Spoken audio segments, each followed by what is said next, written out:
Hello friends, welcome to smart work channel. இன்றைக்கி சப்பாத்தி எவ்வளோ ஃபாஸ்ட்டாக பண்ணலாம் அப்படிங்கிறத பார்க்கலாம் இந்த வீடியோவில். உங்களுக்கு இந்த வீடியோ பிடிச்சிருந்துச்சின்னா லைக் பண்ணுங்கள், ஷேர் பண்ணுங்கள், சப்ஸ்கிரைப் பண்ணுங்கள், பக்கத்தில் இருக்க பெல் ஐக்கானை கிளிக் பண்ணிவிடுங்க. மாவு வந்து ஃபஸ்ட்டு பிசையணும். அதுக்கு நான் யூஸ் பண்ணுறது வந்து என்னோடய மிக்ஸி இது பிரீத்தி டைட்டானியம். இதிலே வந்துட்டு நம்மளுக்கு சின்ன ஜார் வருது, மாவு வந்து பிசைகிற ஜார் வருது. இது வந்து கையில் பிசைகிறதோட இது ரொம்ப ஈஸியாக இருக்கும்.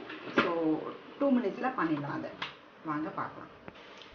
இப்போ நம்ம ஃபஸ்ட்டு மாவு பிசைஞ்சிடலாம். இதுக்கு ஜாரில் வந்து கொஞ்சம் மாவு எடுத்துக்கோங்க. அந்த பிளேட் இருக்குல்ல, அதுக்கு கீழே வந்து மாவு வச்சுக்கோங்க. ஏன்னா வந்துட்டு அதுக்கு மேலே போட்டிங்கன்னா மிக்ஸி ஜார் வந்து சீக்கிரம் வீணாகிடும்.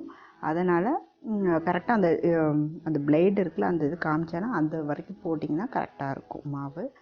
இது மாதிரி உங்களுக்கு நிறைய வேணும்னா 2-3 தடவை போட்டு நீங்கள் இந்த மாவை அரைச்சி நிறைய எடுத்துக்கலாம் குவான்டிட்டி. அது வரைக்கும் போட்டுட்டு அதில் வந்து நம்ம கொஞ்சம் ஆயில் ஊற்றிக்கலாம். ஒரு ஸ்பூன் அளவுக்கு 2 ஸ்பூன் அளவுக்கு ஆயில் ஊற்றிக்கோங்க. தென் சால்ட் வந்து இதுக்கேற்ற அளவுக்கு போட்டுக்கலாம். 1 ஸ்பூன் போட்டுட்டு மூடி நம்ம ஸ்டார்ட் பண்ணுவோம். இப்போது இந்த மாவில் வந்து உப்பும் எண்ணெயும் வந்து மிக்ஸ் பண்ணணும். ஸோ ஒரு சுற்றி விட்டுக்கலாம். அது விட்டு முடித்தோடனே தண்ணி வந்து கொஞ்சம் கொஞ்சமாக ஆட் பண்ணணும். அப்படியே ஆட் பண்ணுறோன்னா பாருங்கள், இன்னும் ஊற்றணும். 1 டம்ளர் வந்து பத்தாது. ஸோ அப்படியே இப்போ வந்து மாவு வந்து திரியாக இருக்கனால இன்னும் கொஞ்சம் தண்ணி ஊற்றணும். திரியாக இருந்து அப்படியே வந்து மோல்டிங்காக ரவுண்டாக மாவு வரும். அப்படியே மாவு வர வரைக்கும் லைட்டாக அப்படி தண்ணி ஆட் பண்ணணும். ஆட் பண்ணோன்னே கொஞ்சம் ஓரளவுக்கு ரவுண்டாக வந்ததுக்கப்புறம் தெரியும். கொஞ்சம் ஹார்டாக இருக்க மாதிரி இருந்துச்சுன்னா கொஞ்சம் இந்த தண்ணி ஊற்றணும். அந்த மாவு வந்து கொஞ்சம் கீழெல்லாம் ஒட்டுற மாதிரி இருக்க மாதிரி லைட்டாக அப்படி ஊற்றினோன்னா அப்படியே வந்து கொஞ்சம் மாவு வந்து ஈரப்பதமாக ஆகி நல்லா அப்படியே ரவுண்டாக வரும். அந்த மிக்சியில் ஒட்டாமல் வருது பாருங்கள், ஒட்டாமல் வருது. இதுதான் வந்து கரெக்டான பதம். அப்படியே சுற்றி ஒட்டாமல் நல்லா ரவுண்டாக வர வரைக்கும் அப்படியே ஒரு 2-3 சுற்று விட்டுட்டு பார்த்துட்டு அப்படி நிறுத்திட்டு இந்த மாவை ஒரு பாத்திரத்தில் மாற்றி எடுத்துக்கலாம். இப்போ வந்து நம்ம இதை வந்து ஒரு பாத்திரத்தில் கண்டெயின் பண்ணதுக்கப்புறம் கொஞ்சம் ஒரு 2 ஸ்பூன் ஆயில் விட்டுக்கோங்க. விட்டுட்டு இதை வந்து எப்போதும் சப்பாத்திக்கு இது பண்ணுறேன். என்னதான் இருந்தாலும் கையில் பிசைஞ்சால் தான் அந்த சாஃப்ட்னஸ் அப்படிங்கிறது இருக்கும். ஸோ அதுக்காக அப்படியே லைட்டாக 2-3 பிசைஞ்சிங்கன்னா அப்படி ரவுண்டாக இருக்கும். ஏற்கனவே அப்படி நல்லா அப்படி மலமலன்னு ஆகிடும். வந்தோடனே இப்படி நல்லா இது பண்ணி ஆயில் இருக்கு பாருங்கள், இப்படி கையில் ஒட்டுற அளவுக்கு இருக்கும். அந்த மாதிரி இது பண்ணிவிட்டு இதை வந்து ஒரு நல்ல பிளேட் ஒன்று வச்சுருங்க.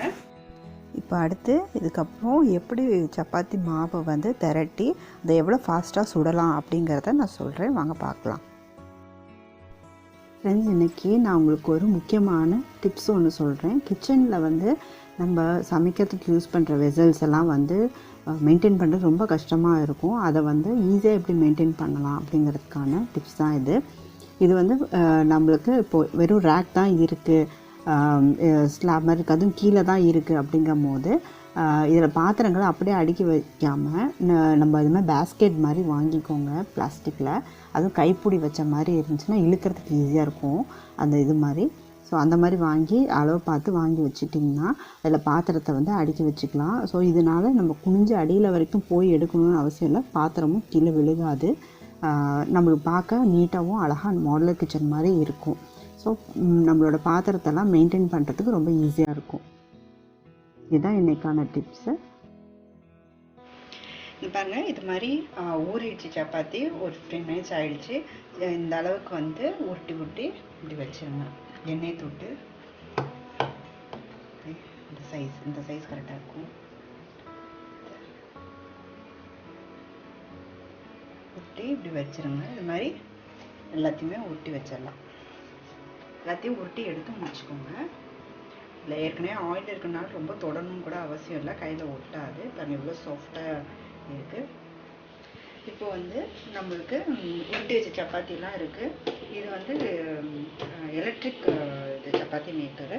இதுக்கு சூடாகிரட்டும். இது வந்து பெய்ட் ப்ரமோஷனல் இல்லை, தெரியாது. இப்படி அழகாக ரவுண்டாக வருது. இப்படி அழகாக ரவுண்டாக வந்துருக்கு. இது வந்து நம்மளுக்கு பக்குவம் தாங்க. இது வந்து எல்லாம் சொல்லுவாங்க, இல்லை கரியிடும், இல்லைன்னா ஹார்டாகிடும், இல்லைன்னா ஒட்டிக்கும் அப்படிலாம் சொல்லுவாங்க. அப்படிலாம் இல்லை. யூஸ் பண்ண உங்களுக்கு இது யூசர் ஃப்ரெண்ட்லி தான். தெரியும் உங்களுக்கு. சூடு வந்து கரெக்டாக பக்குவமாக இருக்கணும். அதாவது இப்படி வந்துட்டு கொஞ்சம் ஃபஸ்ட்டு எடுத்தோன்னா அது நல்லாவே சூடாக இருக்கும். டக்கு டக்குன்னு பண்ணிடலாம்.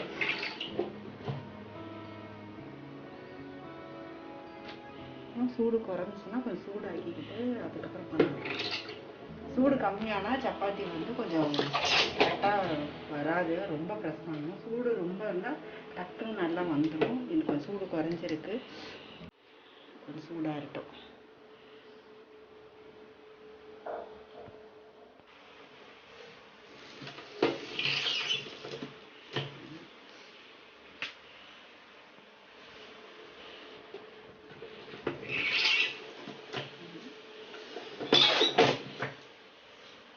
வாங்க இப்போ நம்ம சப்பாத்தி சுடுறதுக்கு ஆரம்பிக்கலாம்.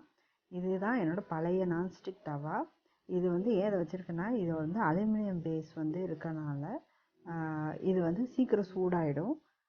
அது இல்லாமல் புது தவாவோட பழைய தவா தான் பெஸ்ட்டு சப்பாத்தி சுடுறதுக்கு.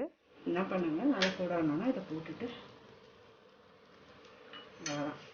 ரெண்டு கட்டை எண்ணெய் வச்சுட்டு அடுப்பை ஃபாஸ்ட்டாக வச்சுக்கோங்க.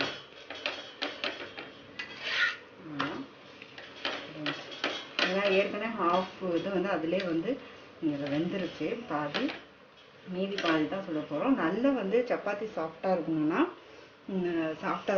நீங்கள் வந்து அடுப்பை ஃபாஸ்ட்டாக வச்சுட்டு கல் நல்லா சுட்டோன்னே அதை நல்ல சூட்டில் டக்குன்னு போடணும். ரெண்டு சைடு போட்டு பெரட்டி எடுத்து அமர்த்தி விட்டிங்கன்னா சீக்கிரம் வேகணும். எவ்வளோ சீக்கிரம் இந்த மாதிரி வேகுதோ அவ்வளோக்கு அவ்வளோ சாஃப்டாக இருக்கும் உங்களுக்கு சப்பாத்தி. சீக்கிரமாகவும் வேலையாகும். ரெண்டு சொட்டு விட்டுக்கலாம். இல்லைன்னா எண்ணெய் எல்லாமே பண்ணிங்கன்னா சுருக்கா மாதிரி இருக்கும், நல்லாயிருக்கும். அப்படி நல்லா உப்பி வருது. சப்பாத்தி இப்படி உப்பி வந்தால் தான் நல்லாயிருக்கும்.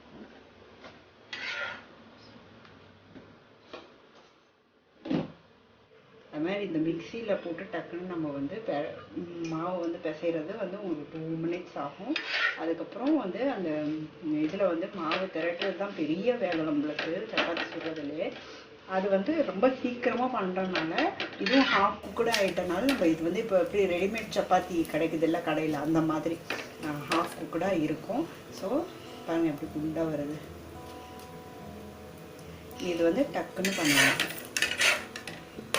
பூரி மாதிரி வருது பாருங்கள் நல்லா. அட் அ டைமில் ஒரு 5 பேர் கூட உட்காந்து டக்கு டக்குன்னு சாப்பிட்லாம். 5 பேருக்கு நீங்கள் வந்து ஃபாஸ்ட்டாக சுட்டு கொடுக்கலாம்.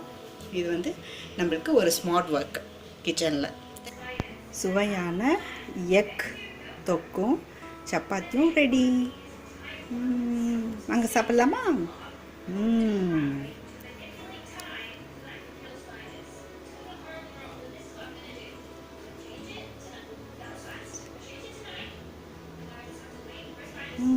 சாப்பிடுங்க, ரொம்ப நல்லாயிருக்கும். எவ்வளோ சாஃப்டாக இருக்கு.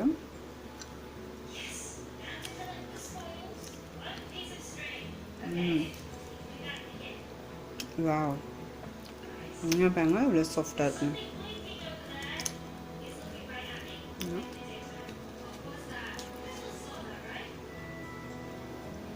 நெக்ஸ்ட் வீடியோவில் பார்க்கலாம் ஃப்ரெண்ட்ஸ். பாய்.